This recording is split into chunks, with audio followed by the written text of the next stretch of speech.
Tapi saya melihat bahwa kalau misalnya udah di atas 25 berarti ada satu step lagi. Nah, Betul. satu step lagi itu apa sih?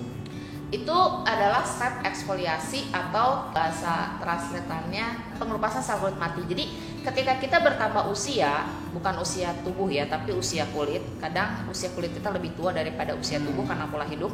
Itu butuh step yaitu pengangkatan sel kulit mati. Nah, ada dua jenis sebenarnya, yaitu yang physical dan chemical. Kalau yang physical itu kita sering kenal scrub, masker, peeling gel. Tapi kalau buat usia di atas 25, sorry to say, itu udah tidak terlalu ngefek. Karena kita butuh bantuannya bukan cuma di lapisan permukaan atas, tapi yang lebih dalam. Jadi saya sarankan melakukan chemical peeling atau peeling kimiawi. Nah, cuman masalahnya di Indonesia ini banyak banget mindset yang salah. Jadi ketika dengar chemical peeling langsung takut. Kenapa? Karena penggunaannya banyak kali di klinik-klinik itu langsung ke persentase yang besar. Sedangkan chemical peeling itu sebenarnya kita harus start dari yang paling bersahabat dengan kulit kita, dari persentase yang paling kecil dan frekuensinya nggak langsung intens gitu, kayak seminggu tiap hari atau seminggu berapa kali gitu. Jadi sebenarnya kalau chemical peeling itu prinsipnya adalah we try first. Pertama-tama bisa pakai dulu di aplikasi belakang telinga, tunggu 24 jam sampai 48 jam. Kalau misalnya bereaksi kemerahan, berarti produk itu levelnya terlalu keras buat kulit kita. Gitu. Atau misalkan boleh juga coba di sini sih gitu. Jadi kalau nggak di sini, biasanya kulit kita akan menunjukkan respon kalau memang produk itu nggak cocok gitu. Dan jangan memulai dengan sering gitu. Nah, produk-produk skincare di luar sana tuh di petunjuk produknya bahkan bilang boleh digunakan tiap hari. Nah, kita sebagai konsumen harus tahu, oh ini nggak bisa dipakai tiap hari. Produk-produk yang ada di drugstore atau yang terjual pada umumnya itu banyak menuliskan bahwa produk ini atau baiknya digunakan setiap hari. Padahal kita sebagai konsumen harus tahu bahwa kalau kita memulai produk dengan chemical peeling, kita harus mulai dari frekuensi paling rendah, ya seminggu sekali, atau bahkan untuk kulit sensitif ya 2 minggu sekali loh. Gitu. Jadi kita harus sadar gitu ya bahwa bukan setiap hari gitu ya. Tapi hampir semua produk itu tulis aman digunakan tiap hari gitu. Supaya cepat habis. Ya kalau nggak kayak gitu kayaknya nggak jual terus ya produknya. Jadi itu trik promosi ya.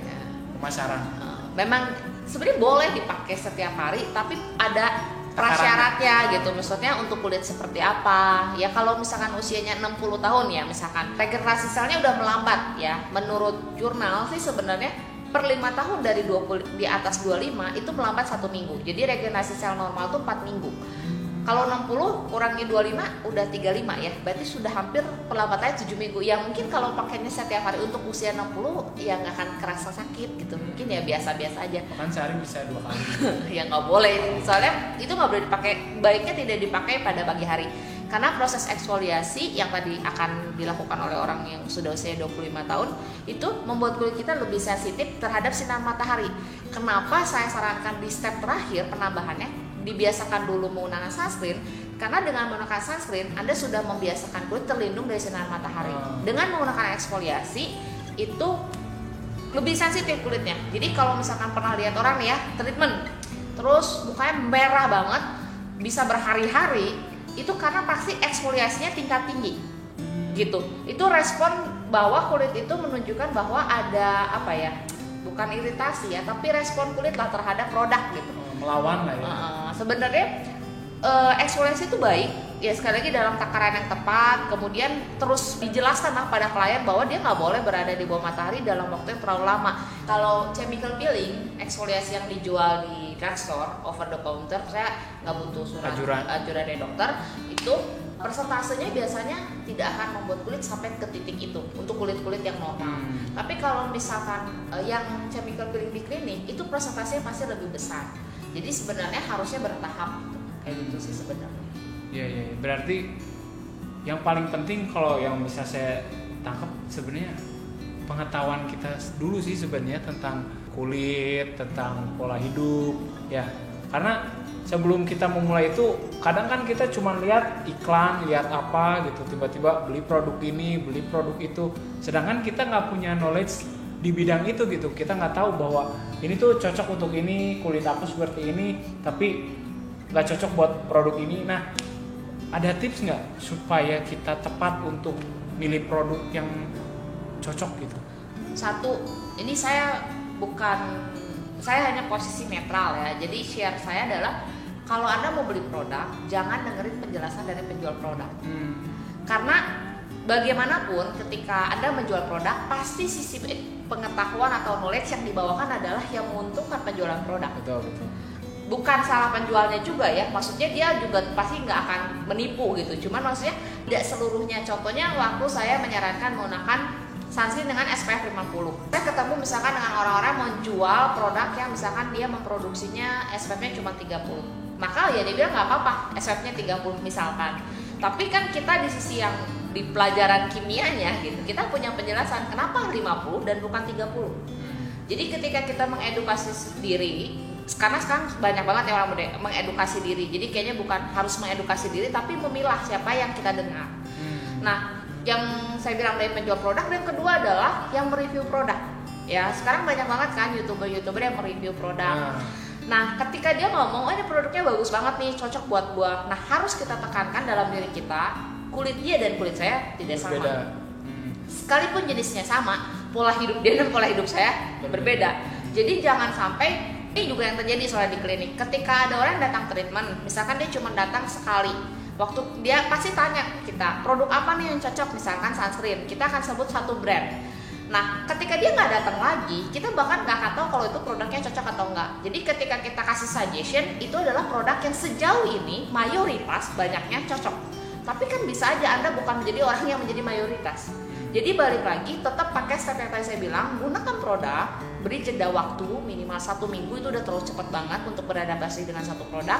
Atau at least coba dulu di belakang telinga selama 24 jam sampai 48 jam.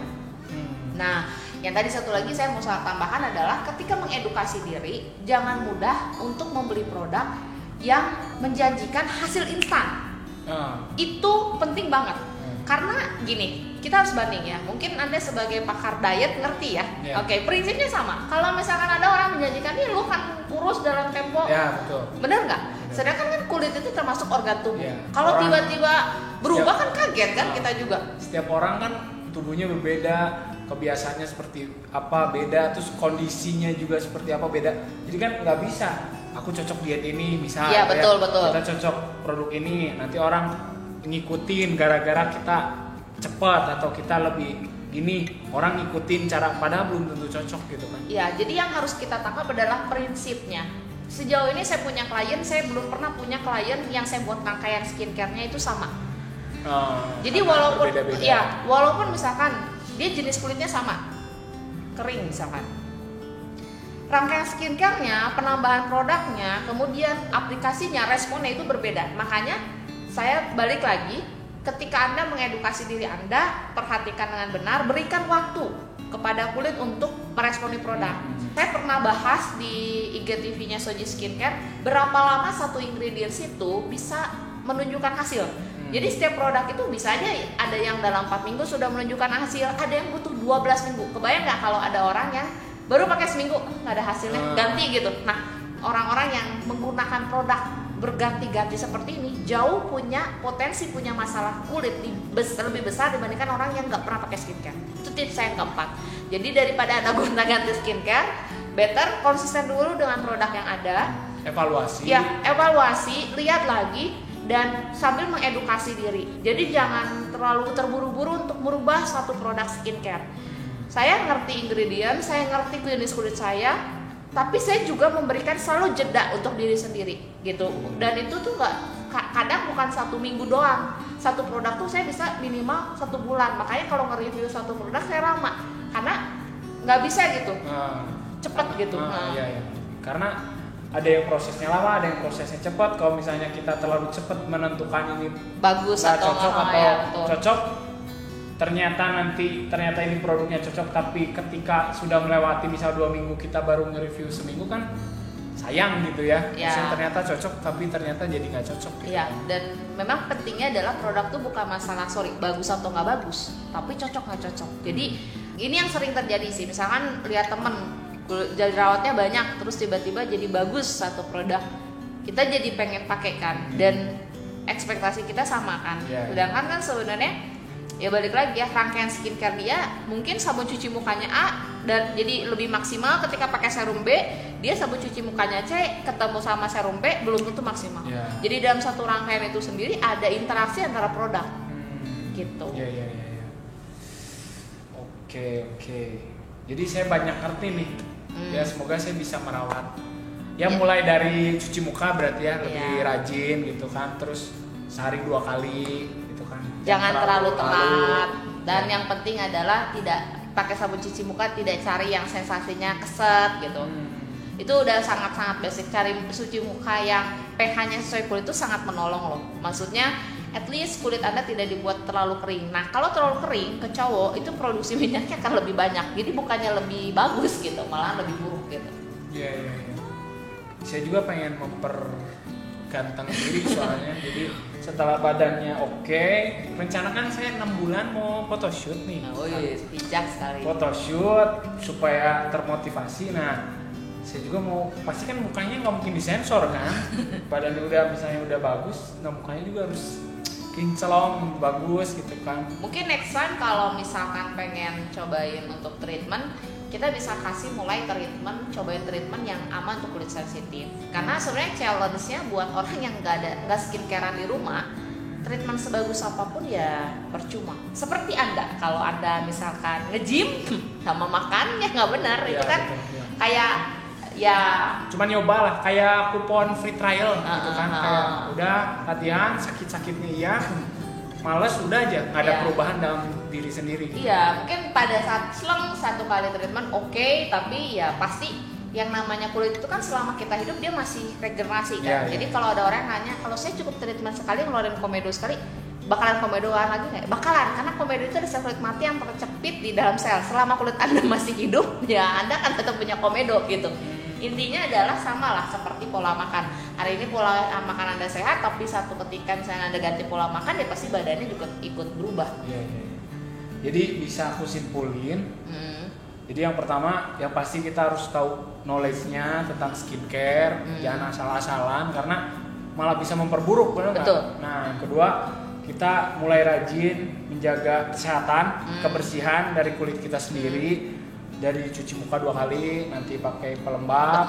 Terus nanti ada sun protection atau sunblock. Nah, terus eksfoliasi. Nah, itu sebenarnya bisa, kalau Anda nggak comfort, nggak nyaman, bisa datang ke klinik. Tapi sekali lagi saya sarankan sih kalau bisa di rumah aja kalau memang udah cukup. Karena sebenarnya kalau ke klinik itu paling penting adalah gimana setiap hari Anda merawat kulit Anda. Karena kalau ke klinik ya terus di rumahnya nggak benar skincare-nya, makanya Soji itu sangat menekankan setiap kali klien datang ditekankan sekali edukasinya. Jadi kayak ngobrolnya panjang, treatmentnya paling ya sekitar 1 jam, tapi kita pengen edukasi supaya berisi. Jadi berkelanjutan kulitnya bagusnya gitu. Nah, satu lagi sebenarnya tips kalau misalkan mau mulai skincare, hindari menggunakan atau membeli produk dengan krim yang tidak jelas produksinya. Ini bisa menghindari Anda begitu banyak masalah. Jadi yang cuma sekedar Bepom, kemudian yang nggak ada di over the counter. Jadi untuk start awal mungkin jangan terlalu tergiur dengan janji-janji. Oh iya, itu juga penting sih. Jangan pengen bawa segala sesuatu tuh instan gitu ya. Terus kita harus evaluasi, ada percobaan lah, sama kayak kita milih diet, ini cocok, itu nggak cocok, ini cocok nggak cocok. Kita coba, ada renggang waktu, sama kayak skincare, ketika kita pakai produk tertentu, kita lihat dulu ini cocok nggak, jangan langsung menyimpulkan ini nggak cocok, oh ini cocok banget, tapi ternyata dalam perjalanannya akhirnya nggak cocok, gitu kan, cuman kelihatan awalnya bagus, taunya kalau lama-lama jadi kayak gini, gitu kan. Tetap ada evaluasi dan melakukan itu setiap hari, yaitu konsisten. Ya, betul, konsisten. Ya. Untuk yang mau nanya-nanya, yang mau konsul, yang mau curhat tentang kulitnya, atau yang mau treatment langsung, bisa langsung datang ke Soji Skincare untuk face to face, atau Skincare for Life untuk edukasi perawatan wajah juga. Nah, Soji Skincare sendiri ada di mana? Lokasinya kita baru ada di Tasikmalaya, di seberangnya Rumah Sakit TMC, maju beberapa ruko, toko Lionel Furniture, lantai 2. Oke. Kalau misal bisa nemuinnya di IG Di IG ada di maksudnya titik skincare atau skincare for life. Oke. Nanti langsung ketemu sama Saya. ownernya sendiri dan mungkin sama asistennya. Iya. Ya. Nanti yang mau nanya lebih lanjut ya, yang pengen lebih jelasnya karena saya juga nggak bisa menjawab ya, takutnya salah ya, bisa langsung ke pakarnya, bisa langsung ke yang spesialisasinya langsung supaya penanganannya juga lebih mantap. Oke, semangat ya. Ini bagaimana caranya memulai skincare, semoga bermanfaat, semoga juga bisa diterapkan sama teman-teman di rumah. Mungkin ada sepatah dua patah kata. Ya intinya perawatan wajah itu adalah berdamai dengan diri sendiri. Jadi kalau misalkan jangan compare kulit Anda dengan orang lain, karena setiap orang itu punya kelebihan dan kekurangan. Hargai kulit Anda dan rawat kulit Anda dengan baik, bukan untuk mengejar menjadi orang yang lain gitu. Oke.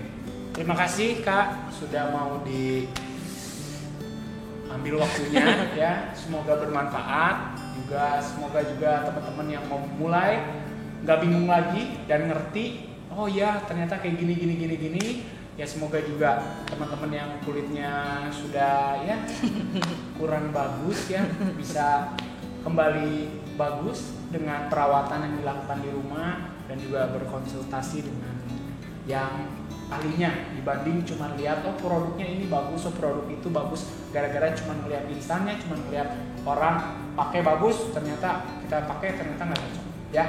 Oke, sekian teman-teman, thank you. Saksikan juga konten-konten selanjutnya di bagaimana caranya di Junsun TV.